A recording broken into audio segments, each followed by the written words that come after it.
بسم اللہ الرحمن الرحیم۔ السلام علیکم ویورز، اردو سٹوری پلس میں خوش آمدید۔ آج میں آپ کے لیے ایک اور سچی کہانی لے کر حاضر ہوئی ہوں۔ امید ہے کہ کہانی آپ کو ضرور پسند آئے گی۔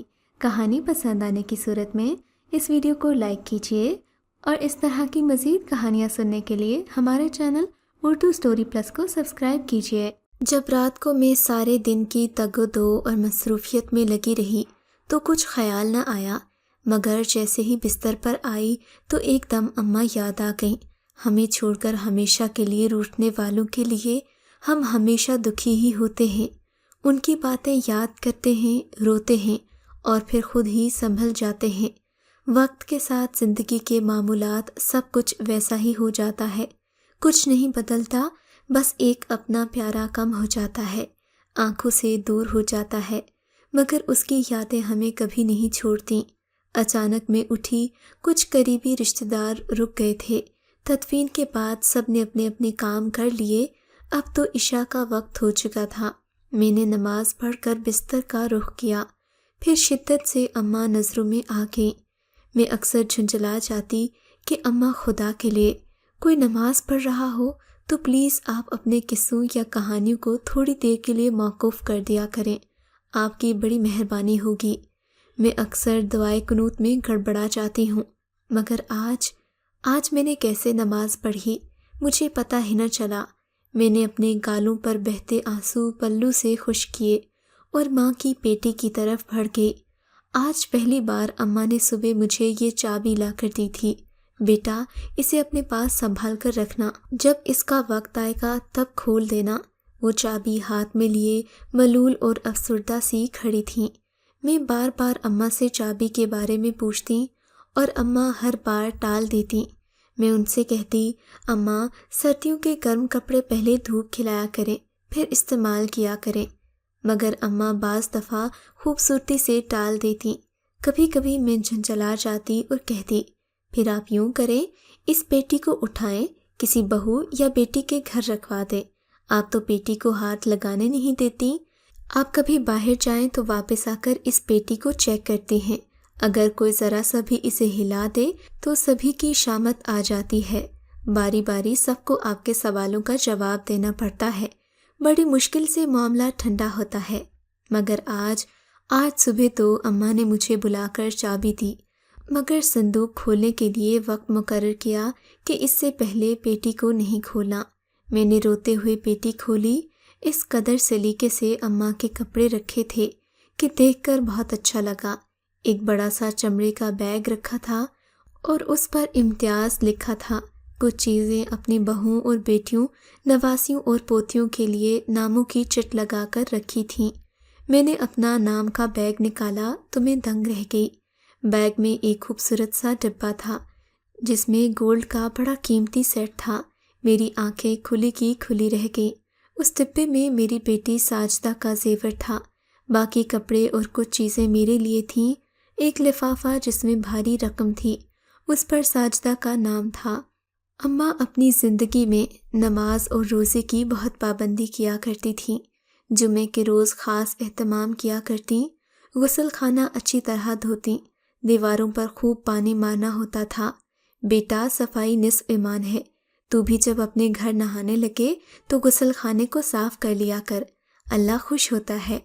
اماں کی 2 بیٹیاں اور تھیں، 2 بہویں تھیں، مگر کوئی بھی ان کو نہیں رکھتا تھا، بچے صرف ان کا بے مقصد بے لگام بولنا اور لوگوں کی ٹو میں لگے رہنا تھا، ہر ایک کے بیچ میں بولنا، ہر بات پوچھنا، ستم بالائے ستم سنتی بھی کم تھیں، اس پر پنچایت کرنا اور تفصیلی معلومات لینا، ایک ایک بات کو 2 بار دہراتی تھیں، جبکہ اماں سبھی سے مختلف تھیں۔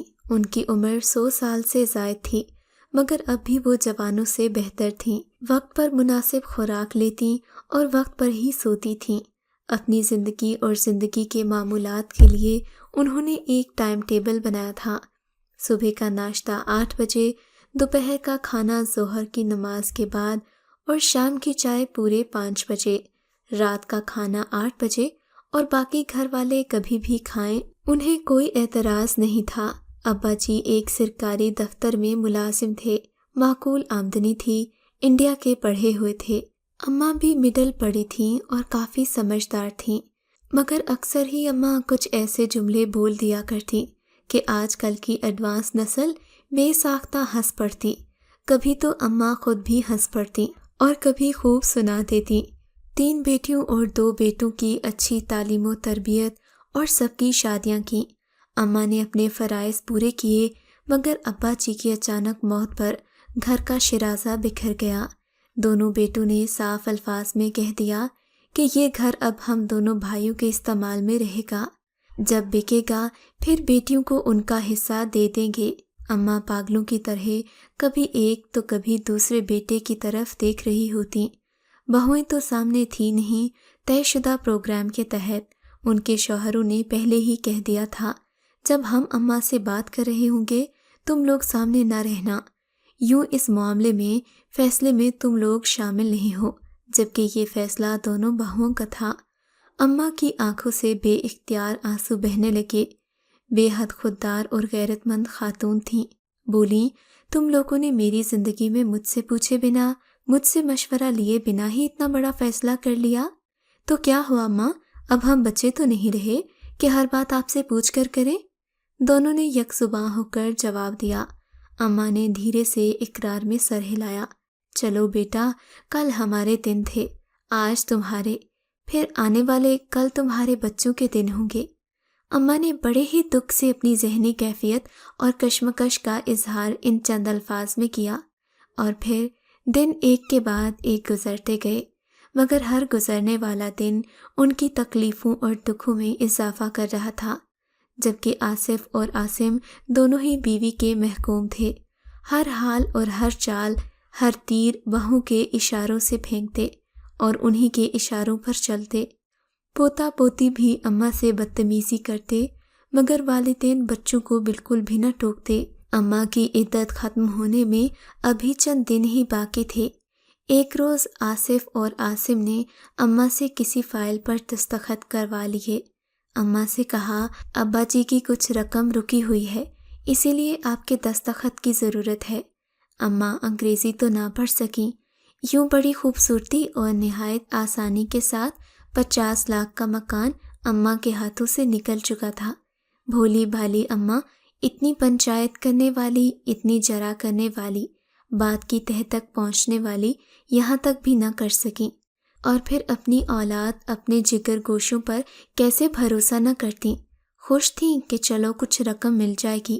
اماں کو ٹی وی دیکھنے کا بہت شوق تھا۔ انڈین ہر ڈرامہ دیکھتی اور دیکھنے والوں کا جینا حرام کر دیتی۔ بس اب شروع ہو گئی اماں کی کمنٹری، سن لو، دیکھ لو، خاک پلے نہیں پڑے گا۔ پوتی نے اماں کے قریب سے اٹھ کر دوسرے صوفے پر بیٹھتے ہوئے کہا، ارے بٹیا، کیا کہہ رہی ہے؟ اماں بیچاری کو یہ بھی سمجھ نہ آتی کہ کوئی ان کی باتوں سے تنگ ہو رہا ہے، وہ تو بس اپنے ہی دھیان میں رہتی تھیں۔ انہی دنوں رمضان المبارک کا بابرکت مہینہ شروع ہو گیا۔ اماں روزے نماز کی بڑی پابند تھیں، اگرچہ اماں کی صحت اجازت نہ دیتی تھی، مگر وہ دبلی پتلی نازک سی گڑیا جیسی اماں بھی ماشاءاللہ خوب کام کرتی تھیں۔ پورے 30 روزے رکھتیں اور عبادت کرتیں، ساری رات سونے نہ دیتیں۔ ارے چھوکریوں، اٹھ جاؤ، دیکھو تو وقت کیا ہوا ہے، دیکھو سحری نہ گزر جائے۔ ارے بٹیا، ارے آج کس کی باری ہے سحری پکانے کی؟ بس اماں کی یہی باتیں جاری رہتی۔ دوپہر میں ظہر کی نماز پڑھ کر قرآن پاک کی تلاوت کرتے کرتے بار بار وقت پوچھتی۔ ہم لوگ بھی جھنجھلا جاتے، اماں آپ کو افطار میں ہر چیز مل جائے گی، آپ قرآن پاک پڑھیں۔ پھر کچھ دیر کے لیے خاموشی ہوتی اور پھر قرآن پاک کو چوم کر ریک پر رکھتے ہوئے پلٹتی۔ سوتی ہوئی پوتیوں کے سرہانے کھڑی ہو جاتی۔ ارے چھوکریوں، اٹھو چلو، یہ کیا نحوست ہے؟ روزہ رکھنے کے بعد ایسے منہ لپیٹ کر سوتے رہتے ہیں بھلا؟ نہ نماز پڑھتی ہو، نہ قرآن کی تلاوت کرتی ہو، یہ روزہ ہوا کہ فاقہ ہوا؟ یہ تو جانور بھی سحری کھا کر درخت سے باندھ دو اور کچھ بھی کھانے پینے کو نہ دو تو بھیا اس کا بھی روزہ ہو جائے گا۔ یہ تو نحوست ہے، ٹانگ پھیلائے پڑے رہنا۔ بس اماں، آپ کی کمنٹری ختم ہوئی تو سنیے، ہم دونوں نماز پڑھ کر ابھی لیٹے ہیں۔ پوتی بولی، اچھا تو قرآن پاک میں پڑھوں گی بھلا؟ اماں کہاں چپ رہتی، نہیں اماں، آپ پڑھ چکی، یہی کافی ہے۔ ماریا نے چادر تان لی۔ اماں غصے میں بڑبڑاتی ہوئی آگے بڑھ گئیں۔ ارے آج کل کی لڑکیوں کی تو گز گز لمبی زبان ہے۔ اے بوا، ہم تو جوانی سے بڑھاپے تک آئے، مگر ایسے ہٹ ترم تو نہ تھے۔ امتیاز بیگم اماں سے ملنے آئی تھیں۔ بھاوجوں نے زبردستی روک لیا۔ ویسے بھی امتیاز بیگم سب بہن بھائیوں میں سب سے بڑی تھیں، سب ان کی عزت کرتے تھے۔ وہ خود بھی اچھی عادات کی مالک تھیں، ہر ایک کو اچھے اور پرخلوص مشورے دیتیں۔ اماں بھی ان سے زیادہ مانوس تھیں، زیادہ تر وہ امتیاز بیگم کے پاس رہتی تھیں۔ آج جیسے ہی امتیاز بیگم پہنچی، وہ بچوں کی طرح ان کے ساتھ جانے کو تیار تھیں۔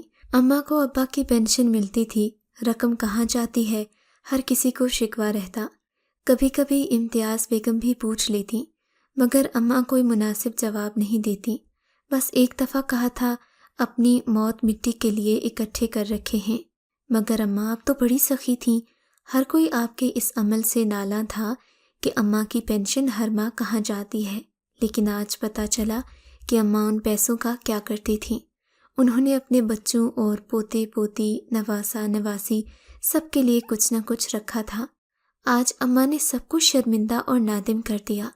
سب کے سر ندامت سے جھکے ہوں گے اور لبوں پر ماں کی بخشش کی دعائیں ہوں گی، ان کے اعلیٰ درجات کی دعائیں ہوں گی۔ اماں زبان کی سیدھی اور کھری تھیں، مگر بے حد نرم مزاج اور بردبار تھیں۔ پچھلے رمضان میں اماں میرے ہی پاس تھیں، اور رمضان میں امتیاز بیگم نے صندوق بند کیا، ہر چیز جوں کی توں ویسے ہی رکھ دی کہ فاتحہ والے دن سب کے سامنے کھولوں گی تاکہ کسی کو شک نہ ہو، نہ ہی کوئی شکایت ہو۔ آپی، اس بار رمضان کتنی خاموشی سے گزر رہا ہے، نہ سحری کی رونق، نہ افطار کا مزہ۔ اماں کا ٹوکنا اور کسی کام کو کرنے کے لیے اصرار کرنا ہمارے فائدے ہی کے لیے تو ہوتا تھا، اور ہم ان کی باتوں کو کبھی سیریس نہیں لیتے تھے۔ میں نے کہا، اچھا پچھتانے سے کیا حاصل، چلو اٹھو، اذان ہو گئی ہے، نماز پڑھو۔ میں نے تو پڑھ لی۔ نواسیاں ایک دوسرے سے ان کے بارے میں باتیں کرتیں۔ بیچاری اماں مرتے مر گئیں، مگر آج تک یہ معمہ حل نہ ہوا کہ اماں وہ رقم کہاں رکھتی تھیں، کیا کرتی تھیں۔ نواسیاں ایک دوسرے سے کہہ رہی تھیں، ارے کرنا کیا ہے، سب کو پتہ ہے، سب دیکھتے تھے کہ زیادہ تر امتیاز آپا کے پاس رہتی تھیں، ان کو چاہتی تھیں، سب سے زیادہ ان کو پیار انہی سے تھا۔ ہاں ہاں سچ کہہ رہی ہو۔ پوتیاں ایک دوسرے کو لقمے دے رہی تھیں، آخر اماں کا پیسہ کہیں تو کام آئے گا۔ بیٹے اور بہویں بھی دل کے پھپھولے پھوڑ رہے تھے۔ امتیاز بیگم نے اماں کی فاتحہ خوانی میں سب کو بلایا، ان کے سامنے صندوق کھولا، سب کی آنکھیں کھلی کی کھلی رہ گئیں۔ سب نے اپنی اپنی چیزیں اٹھا لیں، مگر امتیاز بیگم کے حصے میں آنے والی چیزیں کچھ ضرورت سے زیادہ قیمتی تھیں۔ رقم بھی معقول تھی، جس پر سب سے زیادہ اعتراض ان کے بیٹوں اور بیویوں کو ہوا۔ چلیں، اماں کا آپ کے پاس زیادہ رہنا آپ کے لیے فائدہ مند ثابت ہوا، سب سے زیادہ حصہ آپ کا ہے، مزے ہو گئے آپ کے۔ جواباً امتیاز بیگم تھوڑی دیر انہیں دیکھتی رہیں اور پھر بولیں، تم لوگوں نے خود ہی ذکر چھیڑا ہے تو سنو۔ تمہاری ساس میری ماں تھیں، اور ماں کا احترام کرنا، ان کا خیال رکھنا، ان کی ہر ضرورت پوری کرنا سب کا فرض تھا۔ جہاں تک میرا فرض تھا، میں نے اسے بخوبی نبھایا۔ تم سب نے کیا فرض نبھایا، کیا دیا اور کیا کمایا، اس سب کا علم تم سب کو اچھی طرح ہے۔ یہ 50 لاکھ کا مکان تم لوگوں نے دھوکے سے اپنے نام کروا لیا۔ تم خدا اور رسول کو بھول گئے، ساری بہنوں کو بھول گئے، سب کو بے وقوف بنایا۔ کیسے دھوکہ دیا سب کو، تم لوگوں کو شرم نہیں آتی تھی؟ اپنوں سے اور خاص طور پر بیوہ ماں کے ساتھ ایسا گھناؤنا برتاؤ کیا۔ ہماری ماں بہت ہی نیک، شریف، بردبار، صابر اور معاف کرنے والی خاتون تھیں۔ انہوں نے اتنا بڑا صدمہ، اتنا بڑا دھوکہ، اتنا بڑا دکھ اور فراڈ کیسے سہ لیا؟ منہ سے کچھ نہ بولی اور سب کچھ دل پر لے لیا۔ ارے انہوں نے تم لوگوں کو معاف کیسے کیا ہوگا، یہ کبھی سوچا تم لوگوں نے؟ اس عظیم ماں کی عظمت کو سلام کرو کہ تم سب کو معاف کر دیا۔ جب ہی تم سب کو تمہارا وہی حصہ ملا جو دوسرے لوگوں کو ملا۔ تمہارا سب سے بڑا حصہ تمہاری معافی ہے، جو تمہیں اتنی آسانی سے انہوں نے دے دی۔ وہ مجھے اپنا بڑا رازدار سمجھتی تھیں، مجھے اپنی ہر بات سے آگاہ کرتی رہتی تھیں۔ دونوں بھائیوں اور دونوں بھاوجوں نے سر جھکائے رکھے تھے۔ اور کان کھول کر سن لو، جب بھی یہ گھر بکے گا، تینوں بہنوں کا حصہ قانون اور شریعت کے مطابق ہمیں ملنا چاہیے۔ تم کیا سمجھتے ہو ہم لوگ تمہیں معاف کر دیں گے؟ نہیں، ہمارا ظرف ہماری مرحومہ ماں کی طرح نہیں ہے۔ تم اماں سے کسی صورت معافی نہیں مانگ سکتے۔ رو، تڑپو، مچلو، کچھ بھی کرو، وہ لوٹ کر نہیں آ سکتی۔ گزرا وقت پیچھے نہیں آ سکتا۔ اب ساری زندگی کا پچھتاوا ہے، اشک ندامت ہوں گے اور تم ہوگے۔ اب بھی وقت ہے، دونوں اماں کی قبر پر جا کر رو رو کر اپنے گناہوں کی معافی مانگو۔ مجھے یقین ہے کہ اللہ تمہیں معاف کر دے گا۔ جائے نماز پر بیٹھ کر اللہ سے عجز و انکساری کے ساتھ رو رو کر ندامت اشک بہا کر گڑ گڑا کر معافی مانگو، وہ ضرور معاف کر دے گا۔ امتیاز بیگم نے اپنے گالوں پر بہتے آنسو صاف کیے۔ دونوں بھائی بڑی بہن کے سامنے شرمندہ تھے۔ دونوں کے آنسو نکلنے لگے۔ انہوں نے دونوں کو گلے سے لگا لیا۔ اشک ندامت بہتے رہے۔ ان اشکوں کے بہہ جانے سے سب کے دل صاف ہو گئے، چہرے خباثت سے پاک ہو گئے تھے۔ سب نے مل کر رات کا کھانا کھایا، اچھے ماحول میں گھروں کو رخصت ہوئے۔ امتیاز بیگم آج بہت پرسکون تھیں۔ ایسا لگ رہا تھا جیسے مدتوں سے کوئی الاؤ ان کے اندر پک رہا تھا، جو آج ٹھنڈا ہو گیا ہے۔ وہ بے حد پرسکون تھیں۔ آج رات انہوں نے خواب میں دیکھا تھا کہ اماں بھی بہت خوش تھیں۔ وہ جاگتے ہوئے مسکرا دیں، اے پروردگار، صراط مستقیم اور راہ سے بھٹکے ہوں کو راہ راست پر لے آ، آمین ثم آمین۔ یہ کہہ کر امتیاز بیگم کی آنکھیں بھی ہمیشہ ہمیشہ کے لیے بند ہو گئیں۔ اگر آپ کو یہ کہانی اچھی لگی ہے تو ہماری ویڈیو کو لائک کیجیے اور اس طرح کی مزید کہانیاں سننے کے لیے ہمارے چینل کو ضرور سبسکرائب کریں۔